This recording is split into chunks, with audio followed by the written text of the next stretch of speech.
ঠিক আছে, কোনো কোনো যুগে একটু বেশি, কোনো যুগে একটু কম,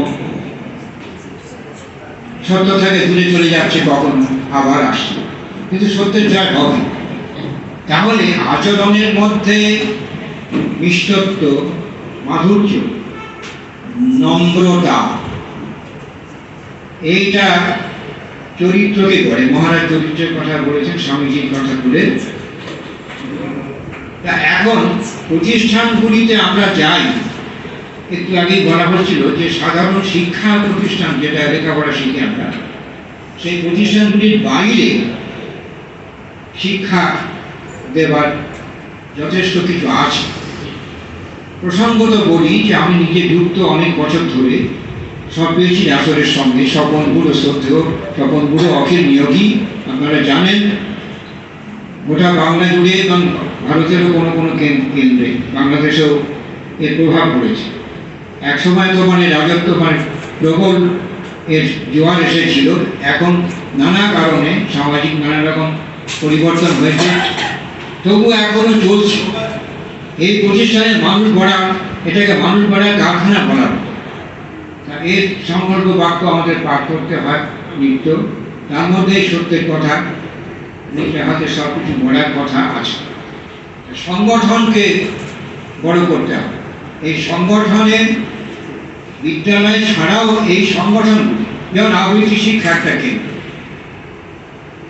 এরকম নাটক যারা শিখছেন একটা বড় শিক্ষা, নৃত্য করার একটা মহান শিল্পকলা, সেটা সেখানে আঁকা যারা শেখান, সেটা একটা মহান শিক্ষা কেন্দ্র।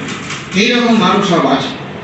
প্রত্যেকটা শিক্ষা কেন্দ্রের কিন্তু লক্ষ্য হচ্ছে ওই সত্য, ওই আনন্দ। তাহলে আনন্দ মধ্য দিয়ে যে শিক্ষা, সেটাই আসল শিক্ষা। এটা রবীন্দ্রনাথের একেবারে দৃঢ় সংকল্প ছিল। সেই আনন্দ নিয়েই রবীন্দ্রনাথের শান্তিনিকেতন এবং অন্যান্য কর্মধার। আমরা সেই আনন্দ থেকে যে শিখ, সত্য শিখ, সুন্দরের পথে যাও, সুন্দরের পথে যাও। সব শিল্পের সার কথা হচ্ছে সেই সুন্দরের দিকে যাওয়া। কাজে নন্দন দত্তের সেই দিকটি আলোকিত করে, যা চরিত্রের ভিতরে প্রতিফলিত হয়। এটা সেই দিকে যেতে হবে। আবৃত্তি যিনি শেখাবেন, গান যিনি শেখাবেন, অঙ্কন যিনি শেখাবেন, নৃত্য যিনি শেখাবেন, শেখাচ্ছেন, তিনি সেই সুন্দরের দিকে নিয়ে যাচ্ছেন শিশুদের আর বালিকাদের, সেই দিকে নিয়ে যাচ্ছেন।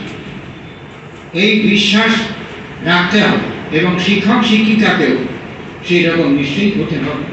তারা হচ্ছেন এবং সেই জিনিসটা, লেখাপড়া শেখার একটা বাংলার ছক আছে, তার বাইরের যে জগৎ, সেখানে হচ্ছে কি আনন্দের সঙ্গে শিক্ষা। এই ছবি আঁকা থেকে এই নাটক শিক্ষা, নৃত্য শিক্ষা, গান, এই সমস্তের মধ্যে একটা আনন্দের পরিমাণটা যেন একটু বেশি আছে। বানাধরের ছক শিক্ষার ভিতরে শিক্ষাটাকেও সেইভাবে নিয়ে যাওয়া যায়, সেটা রবীন্দ্রনাথ দেখিয়েছেন। সেটা শান্তিনিকেতন। পড়তে পড়তে খেলা, খেলতে খেলতে আবার খানিকটা গান, খেলতে খেলতে আবার পড়া। এই জিনিসটা, পড়া আর খেলার যে ব্যবধানটা ঘুচিয়ে দেওয়া, এটাই তো রবীন্দ্রনাথের সম্পর্ক ছিল। এখনো অনেক প্রতিষ্ঠানে শিক্ষাটা সেই আনন্দের দিকে লক্ষ্য রেখেই করা হয়। আমি যেখানে থাকি সেই বাড়িটার নাম হচ্ছে আনন্দ নিকেতন, ঘটনাচক। তা রবীন্দ্রনাথের শান্তিনিকেতন তো আমি বলবো যে ওখানে বাণীতে, উপনিষদ বাণী লেখা আছে, কেটে দেয়। আর এই আনন্দ নিকেতন, আমি সেই আদর্শের ছোঁয়া পাই আনন্দ নিকেতন। আমার মনে হয়েছে ওখানে যারা যায়, আসে, তারা আনন্দ পাওয়ার জন্য যায়, আনন্দ নিয়ে আসে, কিছুটা নিশ্চয়ই নিয়ে আসে। এই বা নিয়ে আসবে বলে এই সংকল্প নিয়ে ওটা করি। এই আনন্দের মধ্যে থাকাটাই হচ্ছে জীবন। আমাদের শিশুদের, বালকদের এই পথটা ধরিয়ে দেওয়া, যতই বাইরে মিথ্যাচার থাকুক, অসত্য অনাচার থাকুক, সত্যের জয় অবধারিত। এটা ধ্রুব সত্য। এই সত্যে পৌঁছে দেওয়ার দায়িত্ব অভিভাবক অভিভাবিকা মনে করে। সুন্দরের আরাধনা হচ্ছে। এবার শিবাজির প্রসঙ্গে একটু আসতে হবে। আমার প্রতিবেশী ছাত্র প্রতিম ছাত্র বটেও, যখন আমি স্কুলে তখনও ও ছাত্র। আর আলাদা করে কিছু নেই, এইখানে আমার ওখানে ওর আসা যাওয়া অনেক দিনের, এবং আমাকে ভালোবাসে, এবং সেই ভালোবাসাটা কীরকম সেটা আপনাদের বোঝাতে পারবো। এটা গাছের একটা পেয়ারা যদি মানে ভালো থাকে সেটা নিয়ে আসে, একটা বেল হয়েছে, ওই একটা ছোট্ট একটা বেল নিয়ে যাবে। এরকম আজকে একটু ওই কোনো শাক ওটা নিয়ে, একটা লেবু নিয়ে, এই জিনিসগুলো তো মানে সবচেয়ে বড় ভালোবাসার ধাম। এই দেখাশোনা করা, কাজে সহায়তা, এখন বয়স হয়েছে আমার একটু এটা ধরতে বারণ করলো, ওটা নিজে নিয়ে চলবে, আমি বারণ করতে করলেও শোনে না। এই যে ভালোবাসার যে বড় কথা, আরও কণ্ঠটিত মহারাজ তার সন্ধান পেয়ে গেছেন, স্বর্গীয় কণ্ঠ ও ভগবানের আশীর্বাদে পেয়েছে। এই কণ্ঠটাকে রক্ষা করতে হবে। ওর গুরুদেব যারা দুজন, বিশেষ করে পার্থ, তার কথা মনে পড়ে, আগেও একজন শিখেছেন পার্থদা, যত্ন নিয়ে শিখিয়েছেন পার্থদা এবং গৌরীদি দুজন। এখন কথা হচ্ছে কি, যে ওই শিক্ষাটা বলাটা ছিল, তার সঙ্গে ওই শিক্ষণ, এটাই ওকে এগিয়ে দিয়েছে। আমি একটুখানি টুকটাক একটুখানি হয়তো এটা ওটা একটু বয়ে দিই, হয়তো একটু এটা একটু বুঝতে পারছে না, ওটা একটু বলে দিলেন। এই সংস্কৃত একটু একটা শ্লোকের মানে উচ্চারণ, এগুলো টুকটাক আবৃত্তি সম্বন্ধ আমি অনধিকারী হলেও একটু একটু চর্চা ছিল শৈশবে। তাহলেও ওই সেটা একটু পরামর্শ দিয়ে বসে, ওটা ওই শিক্ষকতার একটা দোষ বলা যায়। এই জায়গাটা এইরকম করলে কেন, এখানে তো এই মানেটা এরকম একটু টেনে বলতে হবে, এখানে একটু জোর দিলে না কেন, এরকম মন্তব্য করে বসি। ও সেগুলো গ্রহণ করে।